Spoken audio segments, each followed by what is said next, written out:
In 2020, genetic testing is one of the most popular gifting ideas this holiday season. Maybe it's due to people's interest in their ancestors' origin or scientific curiosity. With a growing interest, these direct-to-consumer tests are estimated to triple the market from 99 million in 2017 to 310 million in 2022.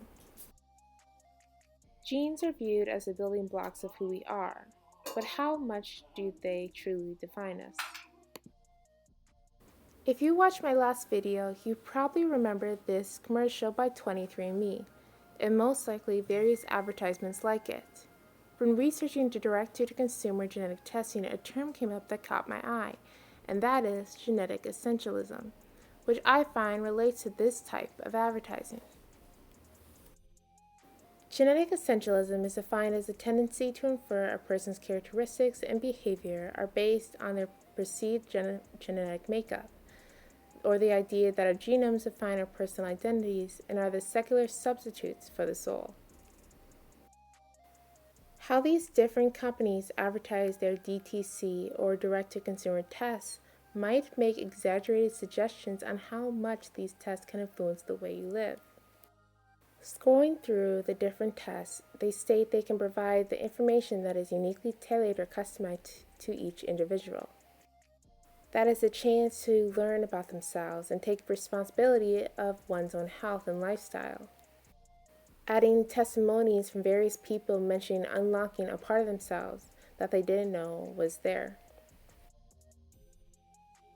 An interesting article wrote on to ask the question, am I the author or the discoverer of my identity? In our pluralistic society, it's changing, and changing the way we view traditional frames of identity, like family, ethnicity, and religion. According to an article, individualism in our Western society seems to be even more important. Going on to wonder, on our way to finding ourselves, are we free to make our own path and change directions throughout? Or do we need to know our own building blocks to understand who we are? Knowing our genome or the genetic code, will that give us a sense of true identity?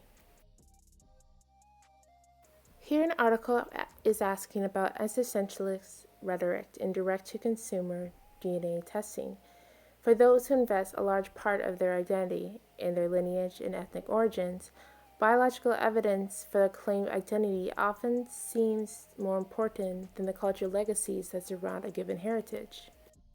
Circumstances like adoption, chosen family, or misidentified paternity shows that DNA information is not the only source for family and ethnic identity.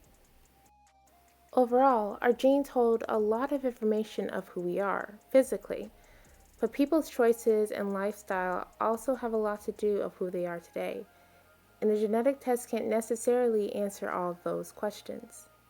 Another reason someone might choose a direct-to-consumer genetic test is health, to see if one is predisposed to certain diseases. The fair amount of DTC genetic tests advertise their health benefits of taking their kit.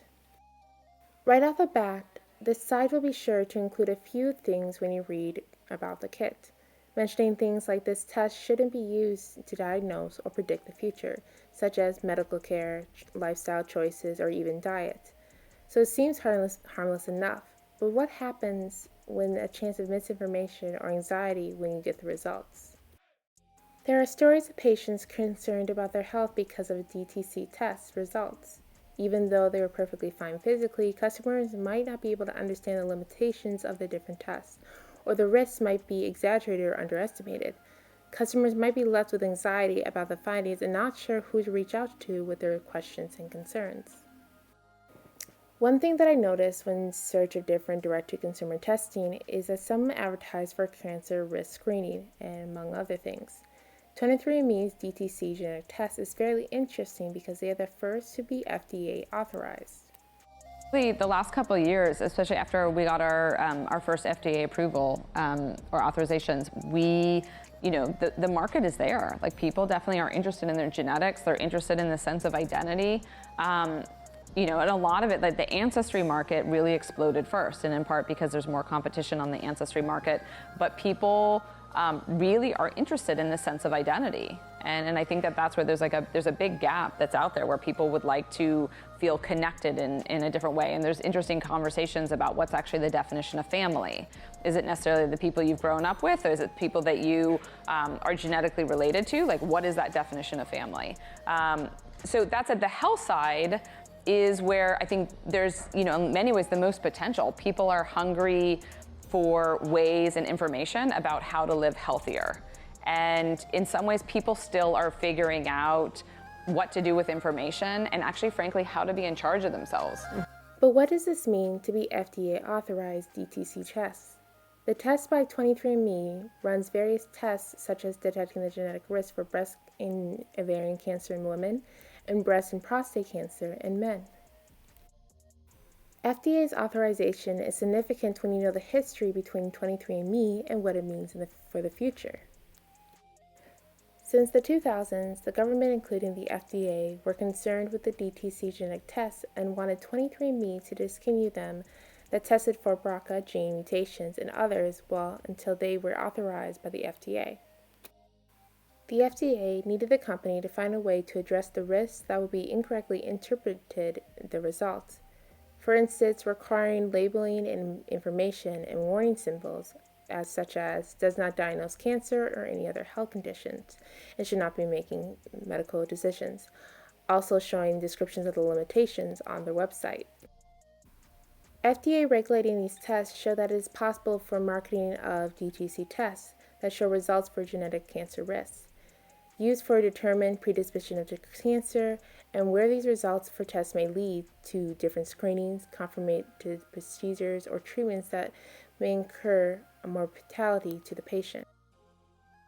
These types of tests have benefits, life-saving benefits. They can be powerful tools for cancer prevention for not one person, but also for your whole family. Since 2015, FDA has authorized different types of tests for 23andMe, like Alzheimer's disease and Parkinson's disease. And in 2018, the 3 BRCA1 and BRCA2 breast cancer gene mutation. However, these tests are not without its concerns, such as the results are shown without genetic counselor's advice, support, or presence, even though it is suggested to reach out to one or to come to them with questions. And at times, even though it has a disclaimer of not using it as a medical decision, the results can be misunderstood and taken as medical advice. An article wrote an example of a 30-year-old woman with no family history of breast cancer, but had taken a DTC BRCA1, BRCA2 genetic test that said she had a risk of breast cancer because she carried the mutation, and she wanted to have a mastectomy as soon as possible. But her healthcare provider wanted to run a few more clinical tests. But she, believing her tests were FDA approved, that it was sufficient enough to go ahead with the diagnosis. What does this mean for healthcare professionals when the tests are FDA approved? Although it is true that genetic tests can't diagnose cancer or determine a cancer in the future, however, a mutation like BRCA1 and BRCA2 is considered to be a diagnostic for hereditary breast and ovarian cancer syndrome, or HBOC. Since the CDC identified this mutation by a clinically valid genetic test, it's sufficient for HBOC diagnosis. It's sufficient for pursuing risk management strategies such as preventative surgeries and chemotherapy prevention. This might cause confusion with FDA authorization and the claim that 23andMe's BRCA test cannot diagnose. But this article made me think about it this way. To reduce the risk of false positive or false negative, to confirm the 23andMe BRCA results, even though the FDA has affirmed that these tests are accurate, consumers may struggle to understand why repeat testing is necessary. Since clinical genetic tests hold a small risk, think of it like this. You take it at home pregnancy test. You will still go to the clinic to get confirmed to proceed with prenatal care. Even though the 23andMe's BRCA test has its limitations, the test can be very beneficial to one's health and preventative care as long as it is regulated and assurance for the customer's safety and understanding is at the forefront. A study found that respondents to a survey are more likely to act on a test results where they found that a higher genetic or lifestyle risk of developing a disease. There are more positive opinions of genetic testing than in years past and increased interest. Respondents thought that insurance companies would be less likely to demand a genetic test to calculate health insurance premiums, showed more willingness to use the DTC genetic tests.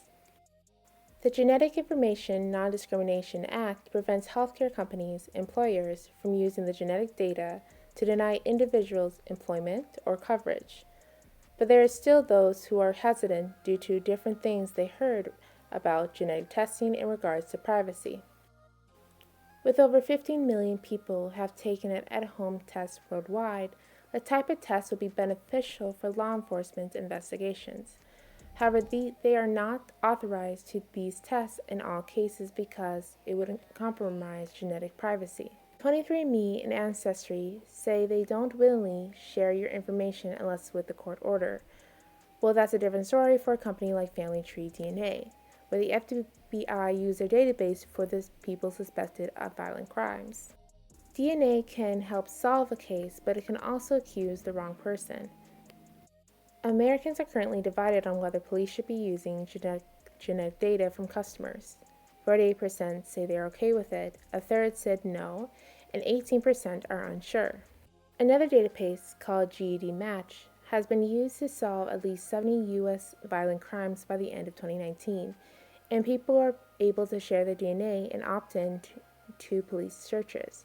About 1.4 million people have profiles on GED Match, and more than 200,000 have agreed to law enforcement searches of their DNA. Companies such as Ancestry, 23andMe, and Helix have formed a group called the Coalition for Genetic Data Protection to require the police to go through a valid legal process, for instance, a court order or a warrant, to protect consumers' privacy and restrict police access. People like Anne Marie Sherbert, who is an independent district attorney where the DNA was used from GED Match to arrest the Golden State Killer, agrees with using individuals' DNA that they uploaded. She states, "I believe 100% that DNA is the greatest tool ever given to law enforcement to find the truth, whatever that is." Others with the same sentiment have made a Twitter page called the Institute for DNA Justice, promoting those to share their DNA that can be used in criminal investigations. However, the laws protecting its citizens from genetic discrimination is different in other countries, and here in the United States, laws are still being decided and passed because of how fast technology and science develops. After 2 videos and loads of research, I have seen the facts, the opinions, and also the uncertainty. I can't deny the benefits nor the concerns. Science has come a long way, and here we are able to find a lot of information with an at-home test kit. Even after 2 videos, there's still so much more one can say regarding direct-to-consumer genetic testing. So you might be asking, would I choose a DTC genetic test? The answer is